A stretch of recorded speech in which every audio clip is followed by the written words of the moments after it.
Video mu çekiyorsun?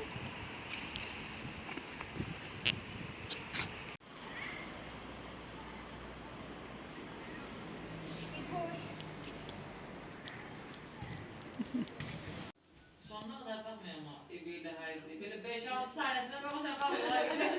Yani pür dikkat bakmıyor. Çorba isteyen var mı? Hayır.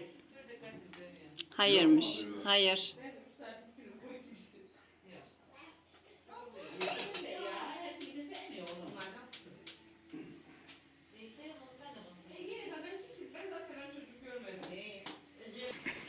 Bunu ısıttın mı sen altına koydun? Hayır.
Sen başla. Arkadaşım var. Ya sus. Günlerden bir gün.